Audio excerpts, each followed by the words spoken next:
ధర్మశాస్త్రంలో ముఖ్యమైన ఆజ్ఞ ఏంటి అసలని? అందుకైన నీ పూర్ణ హృదయంతోను, నీ పూర్ణ ఆత్మతోను, నీ పూర్ణ మనసుతోను నీ దేవుడైనా ప్రభు వల్ల ప్రేమ అనేది ఇది ముఖ్యమైనది, మొదటిదైన ఆజ్ఞ. నిన్ను వలె నీ పొరుగు వాళ్ళని ప్రేమించవాలని రెండో ఆజ్ఞయు దాని వంటిదే. ఈ రెండు ఆజ్ఞలు ధర్మశాస్త్రం అంతటికి ప్రవక్తలకు ఆధారమై ఉన్నవని అతనితో చెప్పాను.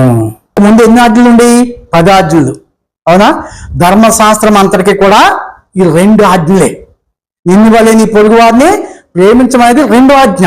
నీ పూర్ణ హృదయంతో, నీ పూర్ణ వివేకంతో, నీ పూర్ణ బలంతో, నీ పూర్ణ శక్తితో నీ దేవుడైన ప్రభువును ఆరాధింపవాలనేది మొదటి ఆజ్ఞ. రెండోది నిన్ను వలె నీ పొరుగు వారిని ప్రేమించవాలనేది. ఇదే ధర్మశాస్త్రం అంతటికి కూడా సరిపడగలిగింది. మనం ఎలాగనా జీవించగలుగుతున్నాం. మనం చెడ్డవారిని చూసి మనం మచ్చరపడే వాళ్ళుగా ఉన్నామా? వ్యసన పడే వాళ్ళుగా ఉన్నామా? యేసు ప్రభు ఎంతమంది ప్రేమించాడు? కుష్టి రోగిని స్వస్థపరిచాడు. వ్యభిచార స్త్రీని ఆమెని నీతిమంతురాలుగా ఉండమని చెప్పాడు. దొంగనేం చేశాడు? ప్రేమించాడు లేదా? శిలువ మీద దొంగనేం చేశాడు? క్షమించాడా లేదా? ముమ్మారు బొంకినటువంటి అబద్ధమైనటువంటి పేతురుని ఏం చేశాడు? ప్రేమించాడా లేదా? సంఘంలో కావచ్చు, సమాజంలో కావచ్చు, స్కూల్లో కావచ్చు, కాలేజీలో కావచ్చు, ఉద్యోగం చేసేవాడు కావచ్చు, చెడ్డ పనులు చేసే వాళ్ళు ఎక్కడికి వెళ్ళినా ఉంటారు. వాళ్ళని చూసి మనం ఏం చేయకూడదంట? హృదయంలో మచ్చర పడకూడదు. ద్వేషించే వాళ్ళు ఏం చేయాలి? ప్రేమించాలంట. అలాంటి మనసు, అలాంటి ఓపుకున్నదా?